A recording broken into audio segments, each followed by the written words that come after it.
Dusk descends upon the grimy streets of Victorian London, shrouding the city in a cloak of darkness and mystery. It's the late 19th century, a time of stark contrasts. Progress and decadence dance in a macabre ballet, painting a vivid tableau of life in the heart of the British Empire. The city is a labyrinth, a web of narrow alleyways and dimly lit corners, teeming with the huddled masses. The air is thick with the stench of poverty, the desperate cries of street hawkers, the whispered secrets of the underworld. Crime is rampant, a constant specter looming over the city's denizens, casting long shadows of fear and uncertainty. The gaslights flicker, casting an eerie glow on the foggy streets, their wavering light providing little comfort or safety. The city is a living, breathing entity, pulsating with a palpable sense of dread. In the midst of this chaos, a sinister figure emerges from the shadows, soon to be known as Jack the Ripper. The year is 1888, the season autumn, but this autumn brings with it a chilling breeze of terror and dread. Our tale commences on a grim August morning with the discovery of Marianne Nichols.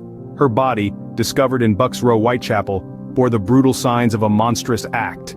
Her throat was cut deeply, and her abdomen horrifyingly mutilated. London's East End woke to the horrifying news, unaware that this was just the beginning. On the eve of September, the streets of Whitechapel were once again stained with blood.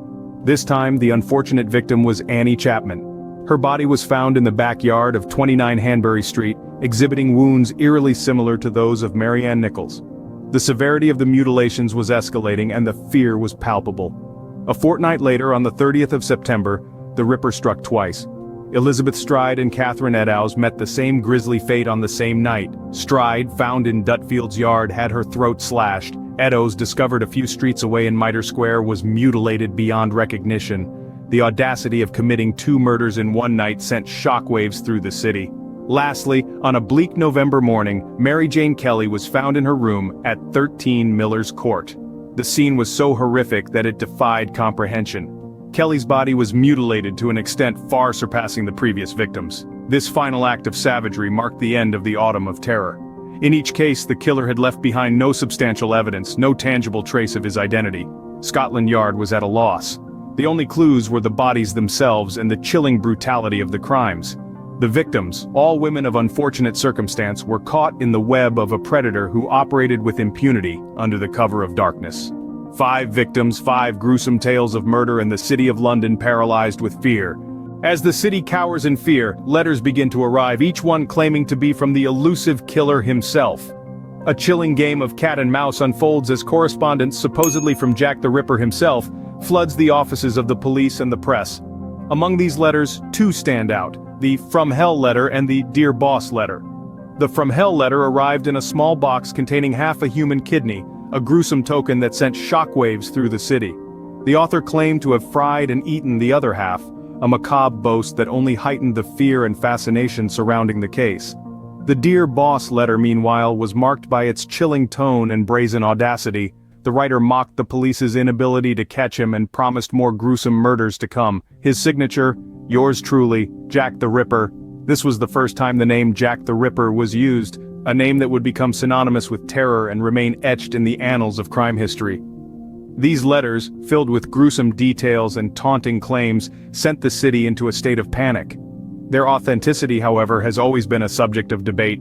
Were they truly the ramblings of a madman, reveling in his horrific deeds, or were they a clever ruse, a means to throw off the authorities and add to the chaos? Was it the ramblings of a madman or a clever ruse to throw off the authorities? The truth remains elusive. In the face of such brutal and senseless violence, theories begin to swirl around the identity of the faceless killer.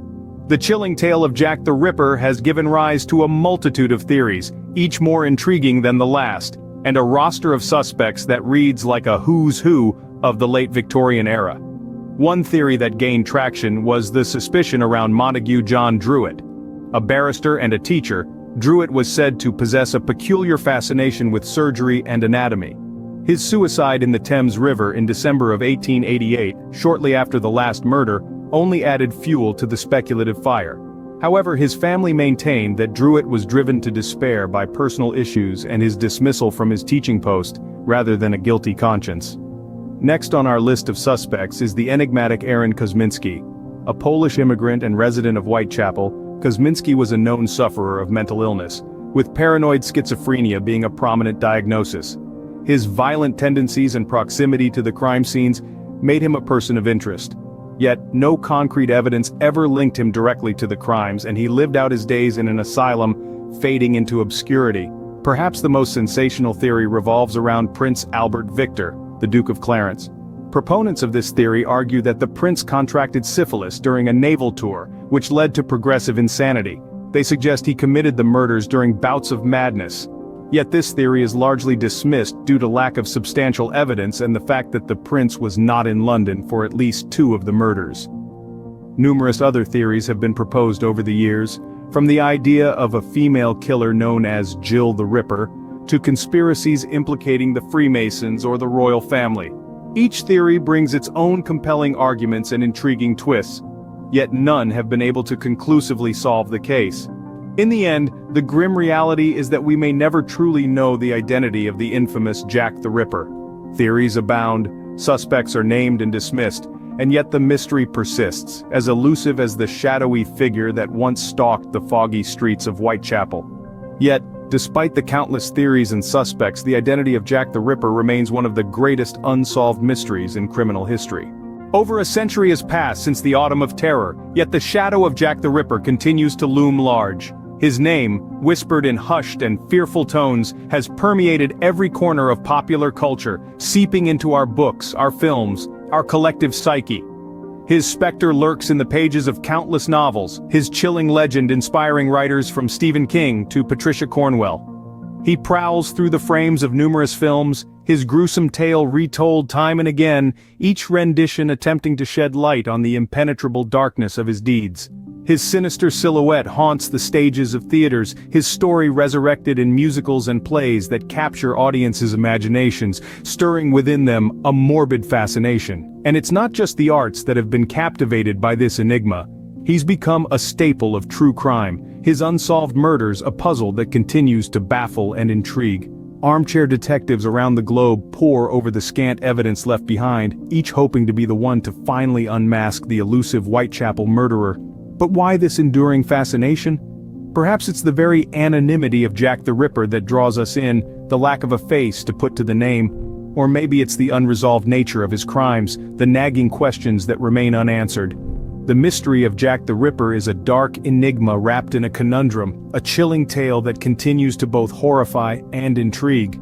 Yet while we may be drawn to the mystery, it's important to remember the reality. Behind the legend lie the very real victims, women who met a tragic end at the hands of a brutal killer. Their stories, often overshadowed by the sensationalism surrounding their murderer, deserve to be heard and remembered. Jack the Ripper, a name synonymous with mystery and terror, continues to haunt the collective consciousness, a chilling reminder of the darkness that can lurk in the heart of a city.